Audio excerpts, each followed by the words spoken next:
Yo, what is up guys? Guido here, back again with another mini bike video, and in this video I'm going to show you guys how to get a stuck centrifugal clutch off of a Predator 212 shaft. Now pretty much this is what happens when you're working on a project that's might be old, and for example this one has sat out in the sun and the rain and the elements for about a year, and you can pretty much just see that this clutch is rust welded onto there. This thing is not coming off. Now in situations like this, I'm gonna show you guys how to actually get this clutch off. It's very, very simple. So let's get straight into the video. So now this pretty much happens when, something's just kind of old, or like I said, this one sat out in the elements. So water and stuff got in there and it seeped down into there and kind of, like I said, rust welded itself on here. Now a way to prevent this would just to be when you lubricate your clutch, put a little bit of grease on the shaft here before you slide it back on. I have a whole video on how to lubricate a centrifugal clutch. Check in the top right here, and that pretty much will show you guys how to properly lubricate your clutch and the shaft so this doesn't happen. But anyways, we're gonna get straight to this on how to get this off. Now I'm sure there's probably many ways you could try to hit this off or pound it off, but the real right way to do this is to get this right here, a Pittsburgh 8-inch 3-jaw puller.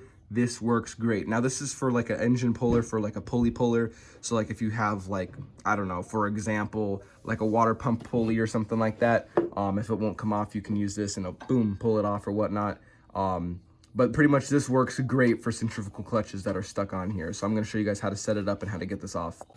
All right, I'm gonna pretty much show you guys how to set this up. So out of the box, it'll come something like this, all disassembled. So what you're gonna do is you're just gonna pretty much unloosen this bolt and nut and just slide this in between there and sandwich it in there, and then you can kind of do that for each of them. Now on here you can set it up like this with like longer, if you need it to be like longer like that. I'm gonna put it on the second hole like this, which will give me enough access to have it kind of behind there for it to pry off. Now it just depends, how big your clutch is or whatever you're using it on. You may need to have it around like this way for more leverage, or how big it is, whatnot. Like I said, second hole, and I'm gonna put it right there and yank this thing off. All right, so you can see I have it all installed. Now this is pretty much exactly what you're gonna do. So you're just gonna put these right behind here, just like that. You're gonna need to tighten this up a little bit, but you can see kind of the basic concept here. I'm just gonna tighten this up, just so it'll hold itself on here.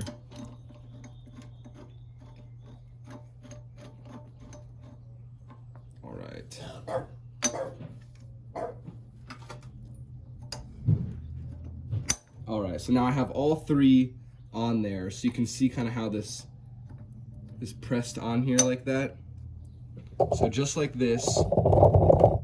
Now what you can do is either get like a wrench or a socket at the end of this and just start twisting, and slowly it'll work this off of here, and then your clutch will come off. All right, so you can see just from that little bit, actually it pulled it out. So it's not on there and stuck on there as much as I thought it would, but you have to think that was a lot of force pushing it on. But you'll get to a point with this specific one from Harbor Freight, that tip can only go in so far. So what I'm gonna do is I'm gonna put this bolt hole, or this bolt back in the bolt hole here, and then kind of use that as the tip to pry it out a little bit more. I'm actually gonna take these washers off, so it'll actually slide over. That'll work a little bit better. And then, like I said, same process, guys. Just put this on over. Gotta unloosen this quite a bit now.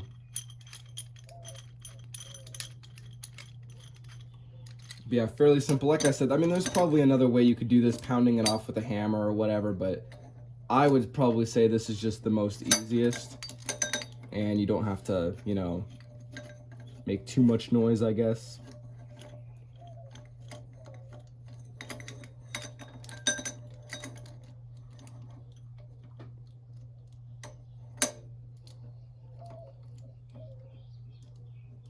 All right, and just like that, you can see I have this all lined up on there. So I'm just gonna twist. You can see I'm just using my hand and it's coming off, which is working perfectly. But in extreme cases, if this is really on there really, really, really bad, then you'll probably have to use like an impact gun or something to really bust it loose. But you can see how it's slowly coming out. And this is just by my hand, guys, so it's not on there too bad. But it was on there, enough where it wouldn't come off by me just sliding it off.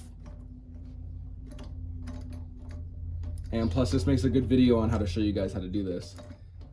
So pretty much this as far as it's gonna go. Now I'm gonna unloosen this, get these off, and then I should be able to just hopefully give this a decent yank off just like that. Now I want you guys to check this out. You can see how dirty and gross and grimy it is. And then you can even see on this is bone dry. There's no lubricant, no grease or anything on there. So obviously that's why I got stuck on there and it didn't want to come off.